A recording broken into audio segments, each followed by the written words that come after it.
राधे राधे महाराज जी।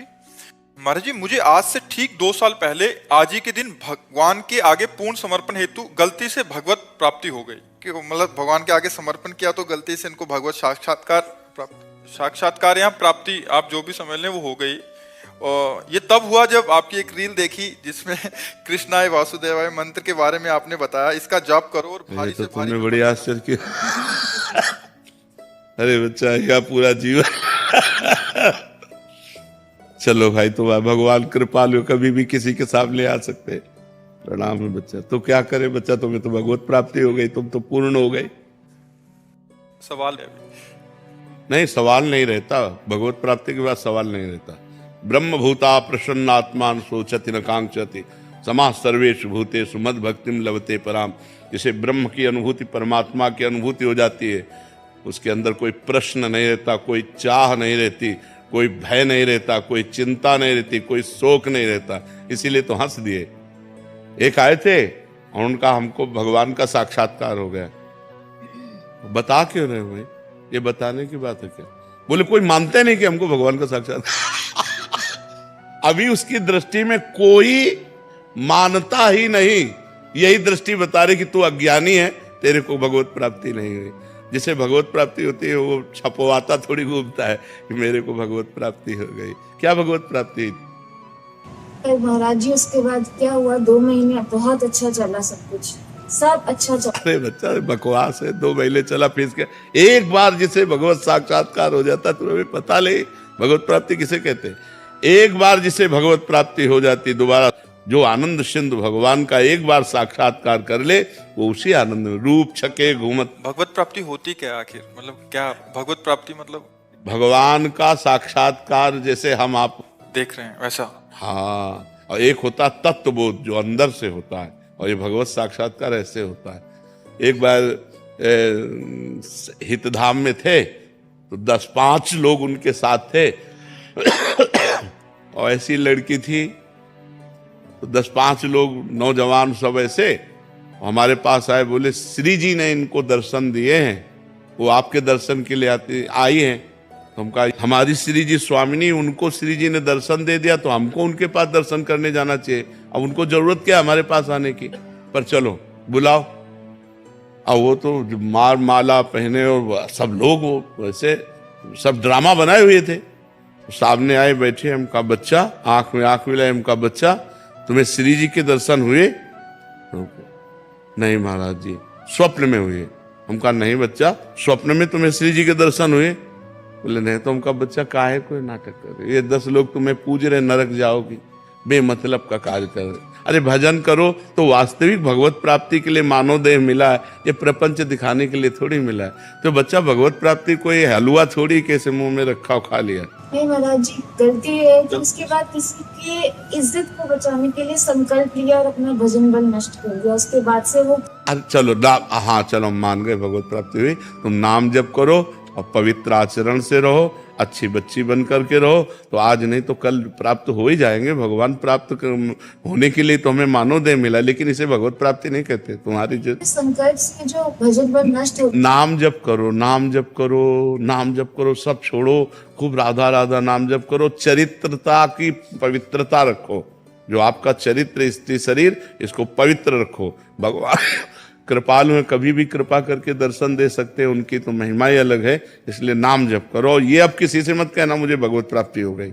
जब भी आपने बोला बोध, तत्व बोध था, मेरे ख्याल से वो वही था। महाराज जी, इनको पता नहीं लग रहा कि गलती से हुआ था ना।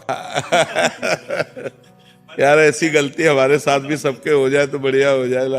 वो शायद समझ नहीं पा रहे। वो कह रहे कि उस बहुत अच्छा लगा और समर्पित हुए तो ऐसा लगा। अरे सात्विक सुख होते हैं ये।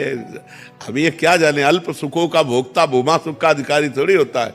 उस महान को प्राप्त करने के लिए अल्प सुखों का त्याग किया जाता है, छोटी छोटी अनुभूतियों का त्याग किया जाता है।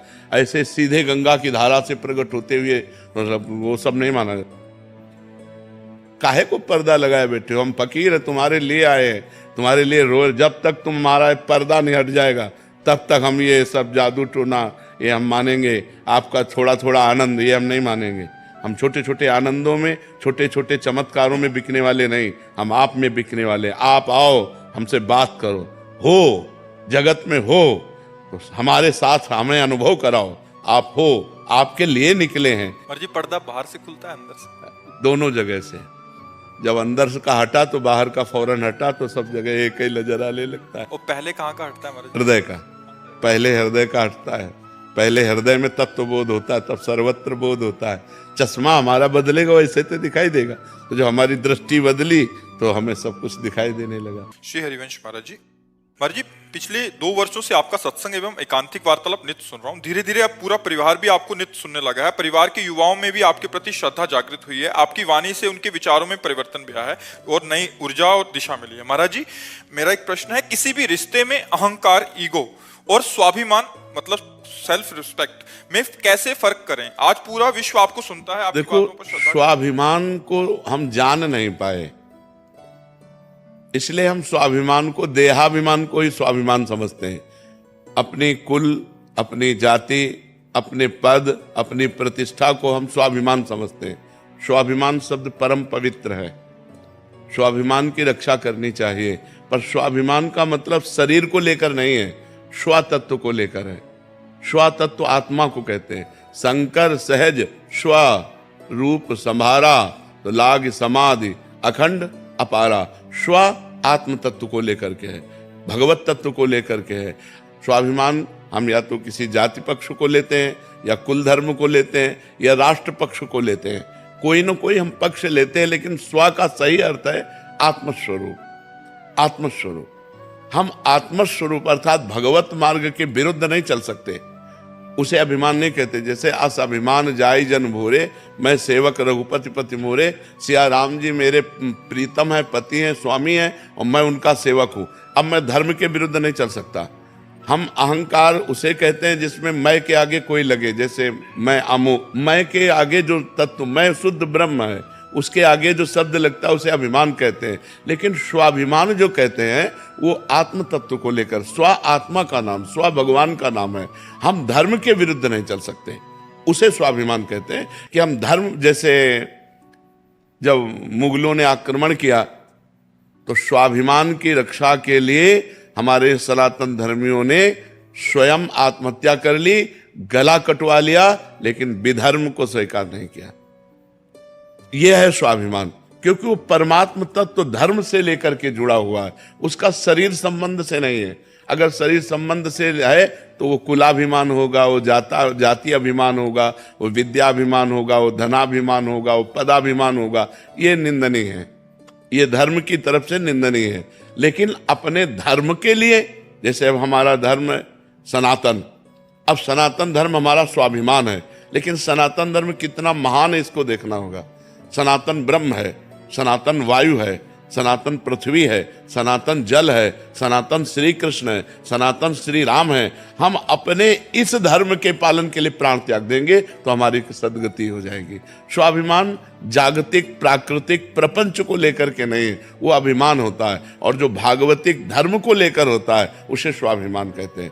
जैसे हम अपने धर्म की रक्षा के लिए प्राण त्याग देंगे, चाहे जितना कुछ हो जाए, हम धर्म भ्रष्ट नहीं हो सकते। हमारा चाहे गला काट दिया, इसे कहते हैं स्वाभिमानी पुरुष है।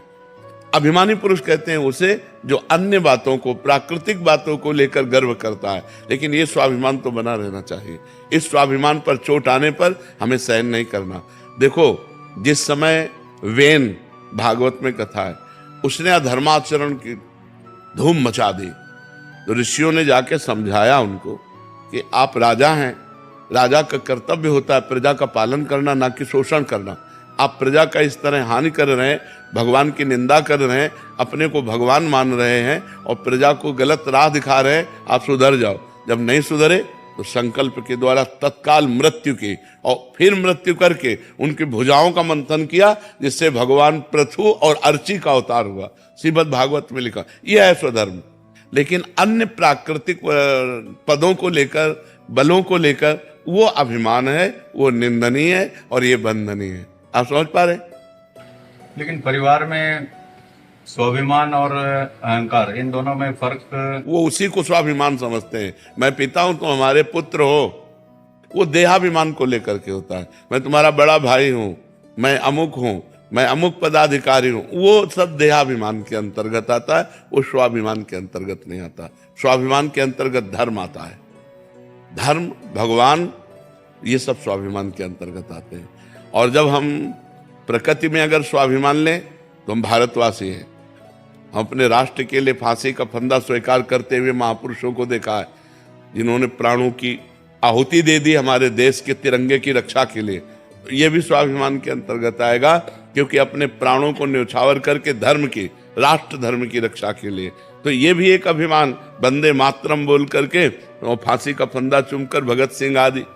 जब चंद्रशेखर आजाद जी ने देखा हमारे पास गोली नहीं रह गई तो अपने को शूट कर लिया, अपने राष्ट्र के लिए, अपने धर्म के लिए, स्वधर्म के लिए, उससे को स्वाभिमान।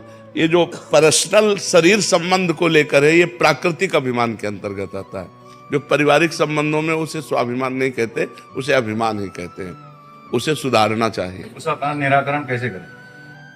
उस समय निराकरण भजन के बिना नहीं हो सकता। अगर भजन हृदय में है तो अभी जैसे इनसे कहा द्वंद्वातीत तो मान अपमान में सम रहना, स्तुति निंदा में सम रहना, तिरस्कार नमस्कार में सम रहना, लाभ हानि में सम रहना, सुख दुख में सम रहना, जय पराजय में सम रहना, सुख दुखे समय कृत्वा लाभा लाभो जया जयो। इसके लिए हमको भजन की हिम्मत चाहिए। जब हम भजन करेंगे तब अब हम देख रहे सामने वाला अपमान करता चला, अब हम शांत हो गए, राधा राधा राधा, शांत, कोई उत्तर नहीं, मौन। ये क्षमता होती है, इसे बल कहते हैं। ये अध्यात्म बल के द्वारा सहा जा सकता है, अन्यथा तो बहुत कठिन है। एक दो शब्द के बाद हमारे अंदर क्रोध आ जाएगा, और क्रोध आते ही हमारी स्मृति ढक जाएगी। स्मृति ढकते ही विमूढ़ता आते ही गाली गलौज मारपीट ये सब शुरू हो जाएगा। तो हमें लगता है नाम जप करके अध्यात्म बल को हम हृदय में धारण करें और गंभीर बने। उसे स्वाभिमान नहीं कहते। स्वाभिमान धर्म, राष्ट्र, भगवान, आत्मस्वरूप को लेकर के होता है। स्व शब्द आत्मस्वरूप के है। स्वरूप, स्वरूप आत्मा को कहते। शंकर सहज स्व रूप संभारा, लाग समाधि अखंड पारा, स्व भगवत तत्व को कहते हैं।